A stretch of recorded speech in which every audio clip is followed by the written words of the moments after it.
Ultimate logic YouTube ಚಾನಲ್ಗೆ ತಮ್ಮೆಲ್ಲರಿಗೂ ಸ್ವಾಗತ. ವೀಕ್ಷಕರೇ, ಇವತ್ತು ಮಾತನಾಡ್ತಿರೋ ವಿಷಯ ಕೇಳಿಸ್ಕೊಂಡ್ರೆ ಎಲ್ಲರಿಗೂ ಆಶ್ಚರ್ಯ ಆಗುತ್ತೆ. ಆಶ್ಚರ್ಯ ಜೊತೆಯಲ್ಲಿ ಯೋಚನೆ ಮಾಡೋಬೇಕು ಅನಿಸುತ್ತೆ.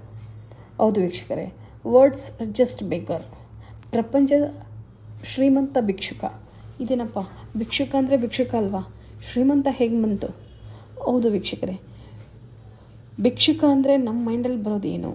ಅವ್ರು ಕಡುಬಡವರಾಗಿರ್ತಾರೆ, ಹರಿದ ಬಟ್ಟೆ ಹಾಕ್ಕೊಂಡಿರ್ತಾರೆ, ಮತ್ತು ಕೈ ಚಾಚಿ ಬೇಡ್ತಿರ್ತಾರೆ ಅಲ್ವಾ. ನಾವು ಕೊಡೋ ₹1 ₹2 ಸೇರಿಸ್ಕೊಂಡಿರ್ತಾರೆ. ರಸ್ತೆ ಬದಿಯಲ್ಲಿರ್ತಾರೆ, ಮತ್ತು ರಸ್ತೆ ಮಧ್ಯದಲ್ಲಿ ಓಡಾಡ್ತಿರ್ತಾರೆ, ಅಥವಾ ಎಲ್ಲೋ ಒಂದು ಕಡೆ ಕೂತ್ಕೊಂಡಿರ್ತಾರೆ, ಅಥವಾ ಸಿಗ್ನಲ್ ಬಿಟ್ಟಾಗ ಸಿಗ್ನಲ್ ಮಧ್ಯದಲ್ಲಿ ಬಂದು ನಮ್ಮ ಹತ್ರ ಕೇಳ್ತಾರೆ, ₹1 ₹2 ಕೇಳ್ತಾರೆ. ಅದು ಸ್ವಲ್ಪ ಜನ ಕೊಡ್ಬೋದು, ಸ್ವಲ್ಪ ಜನ ಕೊಡದೇ ಇರ್ಬೋದು. ಆ್ಯಂಡ್ ಎಸ್ಪೆಷಲಿ ಅವ್ರಿಗೆ ಮನೆ ಇರಲ್ಲ, ಸಿಕ್ಕ ಕಡೆ ಮಲಕ್ಕೋತಾರೆ ಅಲ್ವಾ. ಆದರೆ ಇಲ್ಲಿ ಒಂದು ಸ್ಟೋರಿ ನೀವು ನೋಡ್ಬೋದು ವೀಕ್ಷಕರೇ, ಇದು ಕಂಪ್ಲೀಟ್ ವಿರೋಧವಾಗಿರುತ್ತೆ. ಹೌದು, ನಮ್ಮ ಕ್ಯಾಪಿಟಲ್ ಸಿಟಿ ನ್ಯೂ ಡೆಲ್ಲಿಯಿಂದ ಭರತ್ ಜೈನ್ ಎಂಬಾತ ಪ್ರಪಂಚದ ಶ್ರೀಮಂತ ಭಿಕ್ಷುಕ. ಇದು ನಾವು ಹೇಳ್ತಾ ಇಲ್ಲ. ಎಕನಾಮಿಕ್ ಟೈಮ್ಸ್ ರಿಪೋರ್ಟ್ ಪ್ರಕಾರ ಈತ ಸುಮಾರು 7.5 ಕೋಟಿಯ ತನ್ನ ಸ್ವಂತ ಸಾಮ್ರಾಜ್ಯವನ್ನು ಕಟ್ಟಿಕೊಂಡಿದ್ದಾರಂತೆ. ಈತ ಬೆಳೆಯೋ ದಿನಗಳಲ್ಲಿ ಬಹಳಷ್ಟು ಕಷ್ಟಪಟ್ಟಿದ್ದಾರೆ. ಈ ಕಷ್ಟದಿಂದ ಹೊರಬರಬೇಕು ಅಂತ ಸಾಕಷ್ಟು ಯೋಚನೆ ಮಾಡಿ ಬುದ್ಧಿವಂತಿಕೆಯಿಂದ ಈ ಒಂದು ಹಂತಕ್ಕೆ ತಲುಪಿದ್ದಾರೆ.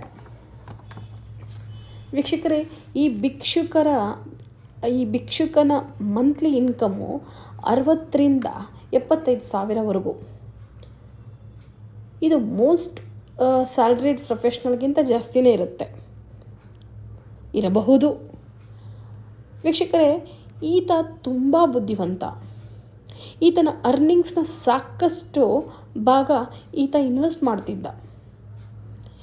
ಈತನಿಗೆ 1.4 ಕೋಟಿಯ ಬೆಲೆ ಬಾಳುವ 2 ಅಪಾರ್ಟ್ಮೆಂಟ್ಗಳು ಉಂಟು, ಮತ್ತು 2 ಶಾಪ್ಗಳು ಕೂಡ ಇದೆ. ವೀಕ್ಷಕರೇ, ಈ 2 ಶಾಪ್ಗಳಿಂದ ಸುಮಾರು 30,000 ಬಾಡಿಗೆ ಬರುತ್ತೆ. ಇವರಿಗೆ 2 ಮಕ್ಕಳಿದ್ದಾರೆ. ಆ 2 ಮಕ್ಕಳನ್ನ ಎಜುಕೇಷನ್ ಪೂರ್ತಿಯಾಗಿದೆ. ಇವರಿಗೆ ಒಂದು ಸ್ವಂತ ಸ್ಟೇಷನರಿ ಶಾಪ್ ಕೂಡ ಇದೆ, ಮತ್ತು ಅಲ್ಲಿನ ಲೋಕಲ್ ಸ್ವೀಟ್ ಐಟಮ್ ಮನೆಯಲ್ಲೇ ಮಾಡಿ ಹೊರಗಡೆ ಮಾರೋ ಒಂದು ವ್ಯವಸ್ಥೆ ಕೂಡ ಇವ್ರು ಮಾಡ್ಕೊಂಡಿದ್ದಾರಂತೆ. ವೀಕ್ಷಕರೇ, ಈ ಭಿಕ್ಷುಕ ತನ್ನ ಮಕ್ಕಳಿಗೆ ತನ್ನಂತೆ ಕಷ್ಟಪಡಬಾರ್ದೆಂದು ಬಹಳ ಮುತುವರ್ಜಿಯಿಂದ ಮಕ್ಕಳಿಗೆ ಬೇಕಾಗಿರೋ ಎಲ್ಲ ವ್ಯವಸ್ಥೆ ಮಾಡಿದಾರಂತೆ. ವೀಕ್ಷಕರೇ, ಇವರು ಭಿಕ್ಷಾಟನೆ ಮಾಡಿ ಬಂದಿರುವ ಆ ಹಣವನ್ನು ತನ್ನಲ್ಲಿಯೇ ಉಳಿಸಿಕೊಳ್ಳದೆ ತನಗಿಂತ ಕಡುಬಡವರಾಗಿ ಅಥವಾ ಮೆಡಿಕಲ್ ಎಮರ್ಜೆನ್ಸಿ ಇರೋರು ಅಥವಾ ಯಾರಾದರೂ ನೀಡಿ ಪೀಪಲ್ ಬಂದು ಕೇಳಿದ್ರೆ ಅವರಿಗೆ ಧಾರಾಳ ಮನಸ್ಸಿಂದ ಇವರು ಹೆಲ್ಪ್ ಮಾಡ್ತಾರಂತೆ. ವೀಕ್ಷಕರೇ, ಇನ್ನೊಂದು ಆಶ್ಚರ್ಯ ವಿಷಯ ಏನಂದರೆ, ಇಷ್ಟೆಲ್ಲ ಹಣ ಮಾಡಿಕೊಂಡು ಮನೆ ಮಠ ಮಾಡಿಕೊಂಡು ಕೂಡ ತಾನು ಮಾಡ್ತಿದ್ದ ಅದೇ ಕೆಲಸವನ್ನು ಬಿಡದೆ ಶ್ರದ್ಧೆಯಿಂದ ಇವತ್ತಿನವರೆಗೂ ಮುಂದುವರಿಸಿದ್ದಾರಂತೆ. ವೀಕ್ಷಕರೇ, ಇವರು ಒಂದು ಸ್ಟಾಕ್ ಮಾರ್ಕೆಟಲ್ಲ, ತುಂಬಾ ಸ್ಟಾಕ್ ಮಾರ್ಕೆಟಲ್ಲಿ ಇವರು ಇನ್ವೆಸ್ಟ್ ಮಾಡಿದಾರಂತೆ.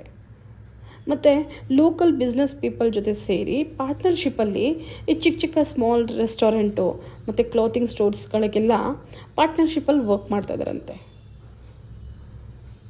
ವೀಕ್ಷಕರೇ, ಇದರಿಂದ ನಮಗೇನು ತಿಳಿಯುತ್ತೆ ಅಂದರೆ, ಆಸಕ್ತಿ ಮತ್ತು ಇಷ್ಟಪಟ್ಟು ಯಾವುದೇ ಕೆಲಸ ಮಾಡಿದ್ರೂ ಸಕ್ಸಸ್ ಬರುತ್ತೆ.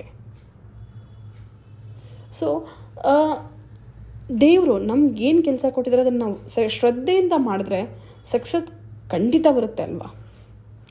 ಸೊ ಎಲ್ಲರೂ ಶ್ರದ್ಧೆಯಿಂದ ಅವರು ಕೊಟ್ಟಿರೋ ಕೆಲಸನ ಮಾಡೋಣ. ವಂದನೆಗಳೊಂದಿಗೆ ನಿಮ್ಮ ಅಲ್ಟಿಮೇಟ್ ಟೀಮ್. Thank you. ವೀಕ್ಷಕರೇ, ಇಷ್ಟ ಆಯಿತು ಅಂದರೆ ಸಬ್ಸ್ಕ್ರೈಬ್ ಮಾಡ್ಕೊಳ್ಳಿ, ಒಂದು ಕಮೆಂಟ್ ಮಾಡಿ, ಲೈಕ್ ಮಾಡಿ. Thank you.